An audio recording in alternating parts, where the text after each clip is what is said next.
Return to a little warmer weather. And I mean, you got to wonder, like, why did I come back from Florida to this? But nonetheless, it's great to be here with you. We'll be here till 9 o'clock this morning, and we'll be happy to take your calls. Lots to talk about. Mark from Hobart just sent me a text. Good morning. And just to remind listeners that it is Hump Day.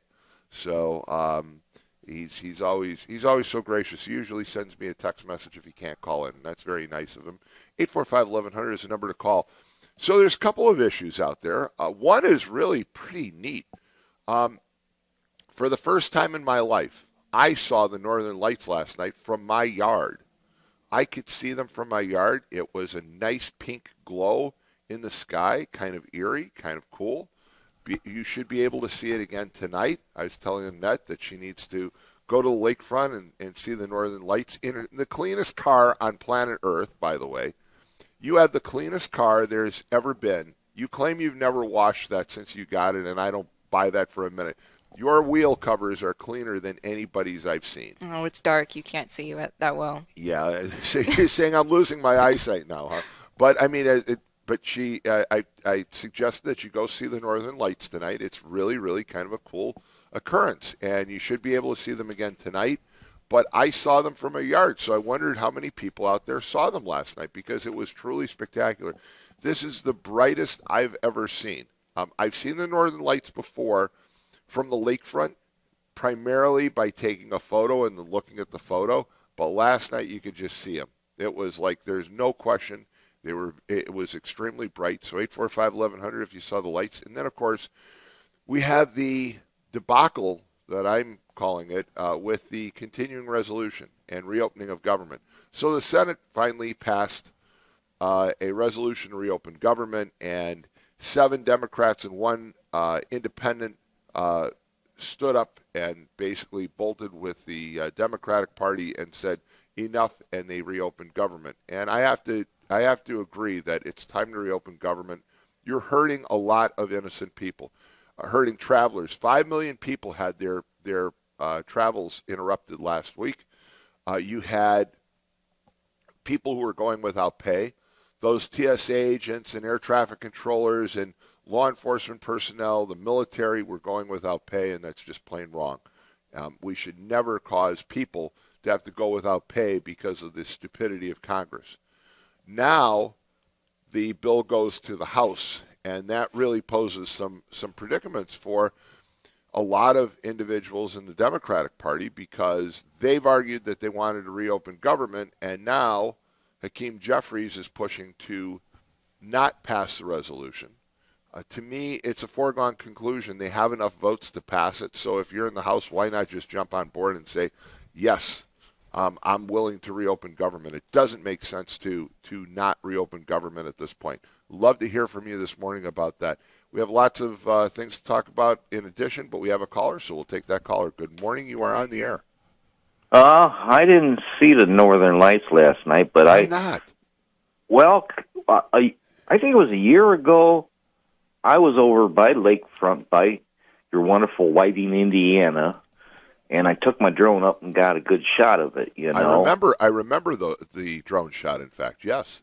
Yeah, and your wonderful law enforcement of Whiting was next to me, and they were just amazed at what I was doing. And I was sitting there, I sat there almost all the night until I could get a good shot of it. But last night I saw the Southern Lights because I looked out my back door and I saw the street light in the back of my alley. Because I was tired. But Tom, interesting thing of me of taking students to get tested is I get a story, a history story almost every day or all the time because now yesterday this lady I took to go get tested, she's from East Chicago. And I says, oh, the harbor. She goes, well, yeah, that's what they call it. But she's like, so she tells me a history of living where she lived and her mom and dad and stuff. And, that's the thing.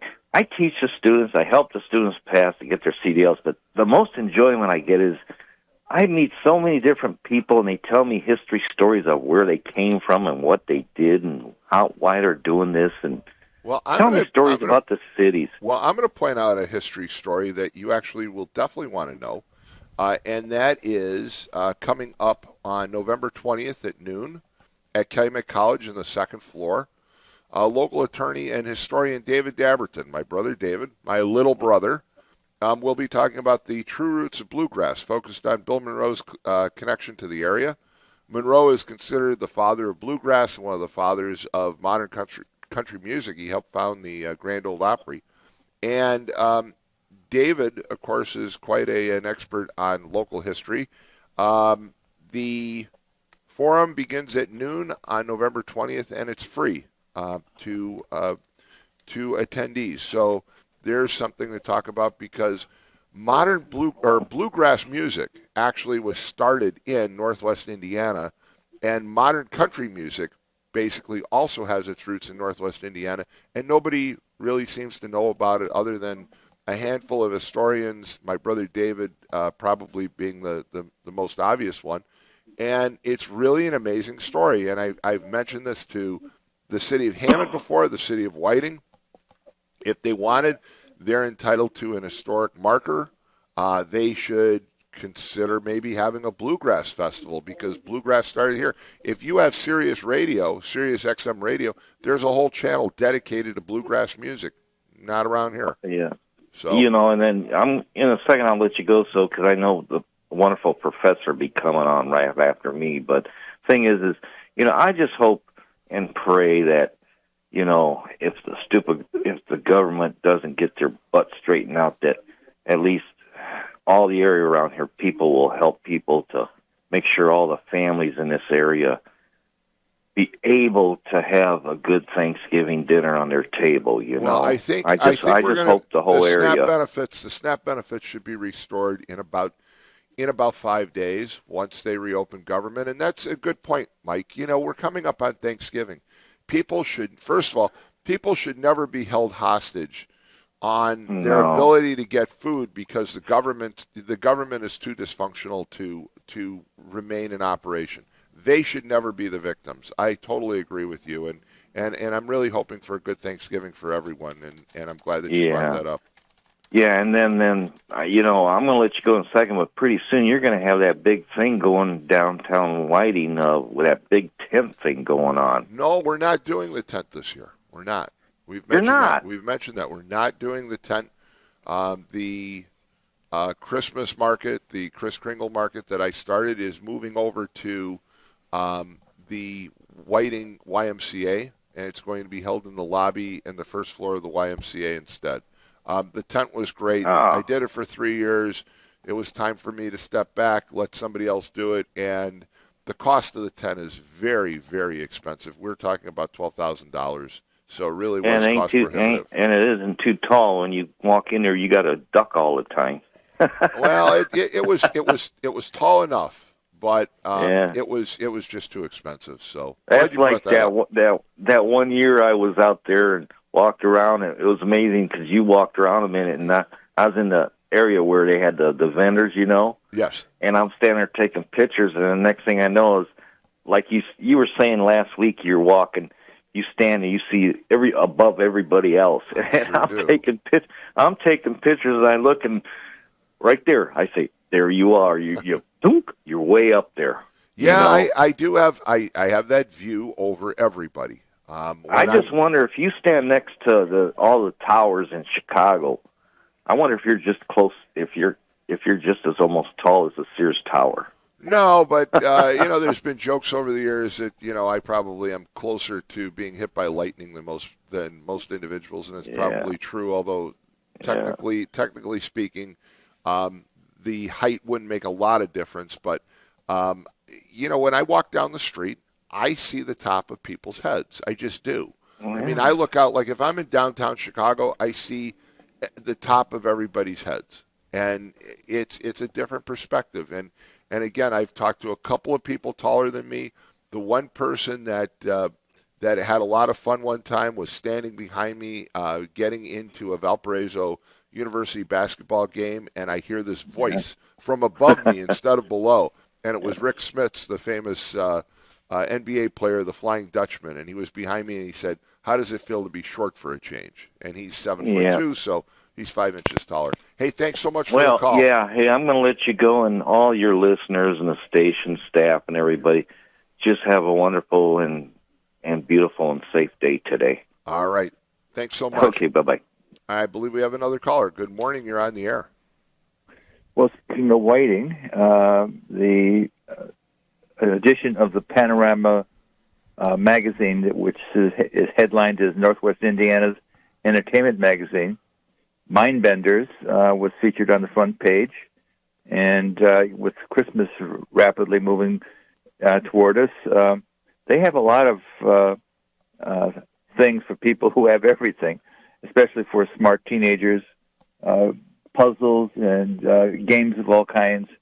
And I'm sure you have been in that store. Walt, I'm in there all the time, and in fact, every single year since they opened, when they were in their smaller location and now their much bigger location, I've been in there, and Joel and Amy are terrific, terrific owners and have helped me out trying to find games and gifts for my son and my daughter.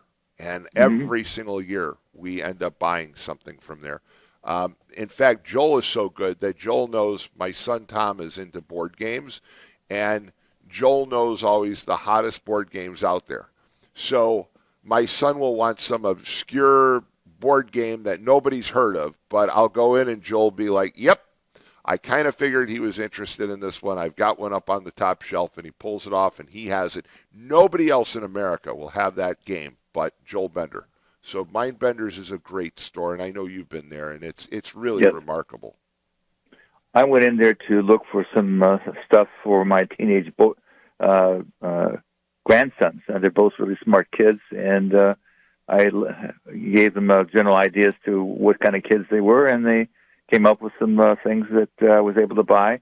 They're located at 1442 119th Street, the main drag in Whiting. Yeah, and if you just look straight across from Whiting City Hall, I mean, you could actually take a bowling ball and drop it down Whiting City Hall stairs, and it would go right through the front door of Mindbenders.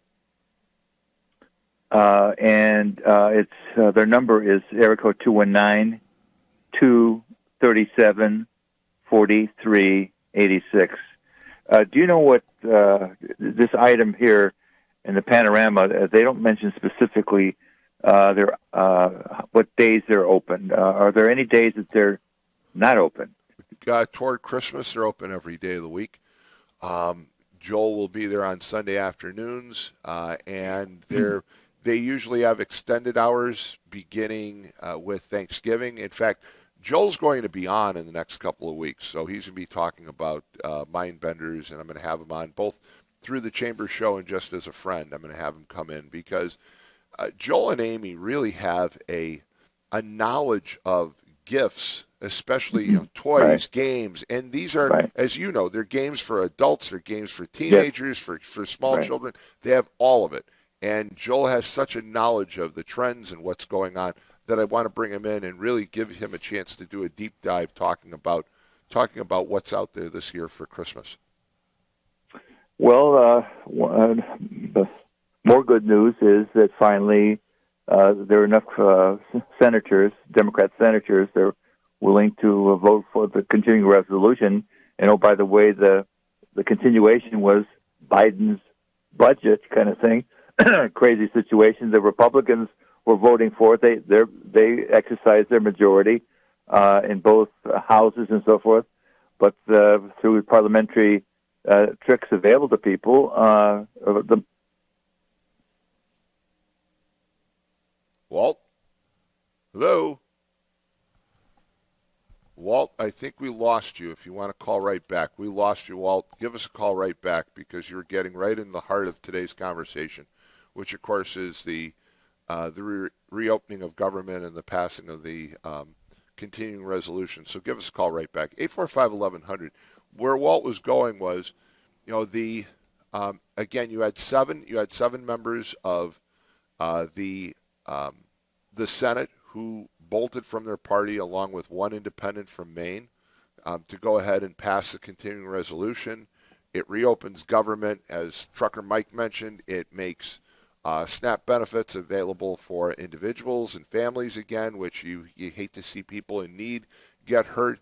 It allows payment for air traffic controllers and full restoration of air traffic control. It allows for payment of TSA agents, the military, law enforcement, all the people that are employed by the federal government, all the people that have been hurt by the shutdown unnecessarily. And it's just wrong. And whether you're a Democrat or Republican, it's wrong to take money out of people's pockets that don't deserve to be hurt because the two-party system in Washington is so dysfunctional. And that's my view. So give me a call at 845-1100. We're going to take a quick break, waiting for Walt to give us a call back. And you're listening to the Morning Call on WJOB 1230 AM, 104.7 FM. You can also listen to us on the TuneIn app, JED TV, and, of course, YouTube Live. We'll be right back.